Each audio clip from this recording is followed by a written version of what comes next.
everybody, and welcome to the S24 Sammy Show. Today I'm going to be making a response to the video that Corey made a little while ago. Hope you enjoy it.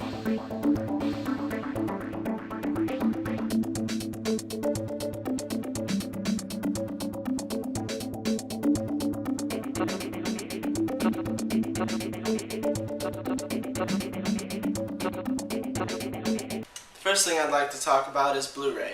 Both consoles will now have Blu-ray players, which is nothing new for the PlayStation 3. Corey was talking about how this would be great for Blu-ray movies, but I got into thinking, and Blu-rays hold about 5 times as much as DVDs, and Xbox has always made great games with graphics that I'd say, for the most part, very similar to the PlayStation 3. So I'm thinking now that Xbox is going to have a Blu-ray player, if they put their games on Blu-ray, they'll have 5 times as much space, and who knows what they'll do with that. Could be amazing. Both systems are going to have a game DVR. All this pretty much is it'll let you record your gameplay, kind of like how I do now, but it'll be on each system, and it'll save it directly to, I'm guessing, the hard drive or the cloud, and they'll also be sharing with friends. I'm sure they'll be uploading to YouTube, and I've also heard that the systems will have live streaming, hopefully to YouTube and Twitch like I do. But there's also Ustream, which, if any of you have been following me for this long, I originally used to use Ustream back when everyone was playing stuff like Halo 3 and World at War. But PlayStation, I heard that they have an agreement with Ustream, and when you press that new share button on their controller, it'll stream. One of the options is to stream directly to Ustream. Now I'd like to talk about the specs of each system and the hardware that goes into them. Both systems have 8 GB of RAM. While PlayStation 3's RAM is a little bit more of a newer version, I'm pretty sure that both being 8 GB, they're going to perform pretty much the same. Both systems have an 8-core processor. It's hard to tell which one is actually going to be better. I'm guessing they'll actually be fairly similar, but you're going to have to wait till they come out and people actually get to try out the systems to hear people's thoughts on which is better, pretty much. Both systems are going to have a 500 GB hard drive. I think this is actually kind of small, considering that a lot of computers nowadays are coming with way larger hard drives, but 500 should be enough for the average gamer. What I'm thinking though, in the future, they might need to come out with bigger hard drives, because if a lot of people are downloading games on demand, I could see how that could easily take up a ton of space really fast. Both systems are also going to have cloud storage. I know right now that Microsoft has given, I think, a half a gigabyte of storage to all of the gold users. I'm hoping to see a little bit more storage, because I believe that Microsoft already has services that give you up to like 15 gigabytes of storage online for like pictures and stuff. I'm hoping they give you more for games, so that way you can really just save all your stuff online. But also I've noticed that Microsoft is going to have more features with the cloud, and I'm expecting to see great things from the cloud, but I'll talk about that more in later episodes. Now on to the infamous DRM incident. I could kind of see what Microsoft is trying to do with that. It was kind of a good idea that you'd be able to like have your games all online and not have to worry about having the discs with you, and I kind of like that idea.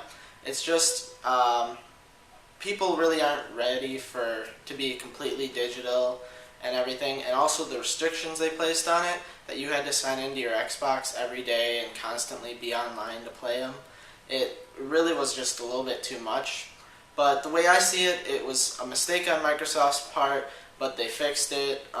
Whether you want to still hate on them for it or not, that's up to you. But personally, I believe that whatever system they come out with, and whatever the systems are at the time that I go to buy them, which probably honestly won't be for another year or so after this, just however the systems are and whichever systems my friends have at that time is probably going to be what determines which console I'll get. Also, there's a day one update for Xbox users where, well, PlayStation 3 users will be able to use it right out of the box. This is kind of weird but kind of understanding. For me, it's not a big problem, but if you aren't planning on having any internet connection at all, you won't be able to use your Xbox the day you get it. One of the most disappointing things and reasons why I probably won't get the Xbox One or either system actually right away when it comes out is there will be no backwards compatibility. What this is I can take my Xbox One and play all of my 360 games that I already have right on it. The problem I see with this is if I wanted to get the new console, I'd probably end up selling my Xbox 360. Actually, I'm sure I would because these consoles are expensive. But I'd sell my console and I'd probably get maybe like, well actually after the consoles come out I'll probably get like $50 for it at GameStop. But so I got that $50, it goes towards the purchase of my Xbox One. Then I got all my 360 games, which I honestly love all of them and wouldn't want to probably part with them even for the newer Xbox One games, and I'd still want to play them from time to time. Well, they wouldn't work in my system. So I go to GameStop, take all my games, probably get like $20 or $30 for a dozen games or more. I probably have more. But I take all of them to GameStop, get all that. Then I buy a couple Microsoft Point cards with that, go online. I'm sure they'll have all the Xbox 360 games, or most of them. You'll still be able to download them to the Xbox One through the store, but I'll probably have to pay like $300 to get all my games back. So that's like the biggest mistake that both consoles are making is you can't play your old games on them. I'm going to have my laptop open for this one as it's kind of a long one and I want to make sure I give you all of the details. So a lot of people, they're mad about the Kinect, and I'm sure it's a big issue dealing with the price of the Xbox One. It's probably the main reason that the Xbox One is going to be like $100 more. Let's see, most people would probably rather have the Kinect as an optional accessory. I can kind of see why. It would reduce the price, and given what the Kinect is now, I'm sure a lot of people don't like it. With the Kinect now, there's a lot of issues, like as far as voice commands go, they work a fair amount of the time when I'm playing games like Skyrim or when I used to have Mass Effect. But pretty much it's pretty poor quality, and then certain motion games, I don't really play much of those anymore. I've kind of gotten out of them. But it's like so-so performance. But I see my views have changed kind of on the Kinect. I'm thinking if Xbox One does it right pretty much and fixes all the bugs, it actually might not be that bad of an idea for everyone to have the Kinect, and here's why.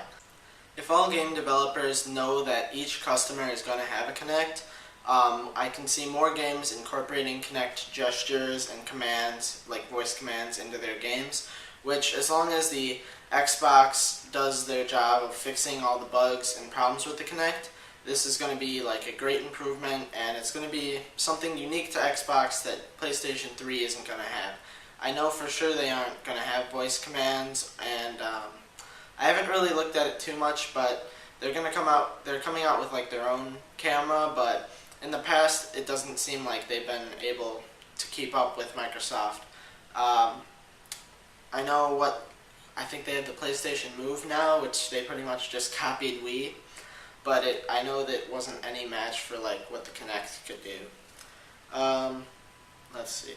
One thing about the Kinect though that I still have a problem with are the privacy issues. And if it's true that they've incorporated it in so that it always listens to you and gives you ads based on your private conversations, and that it also could possibly be open to Microsoft, hackers, the government, everyone listening into your conversations, I think that's kind of weird.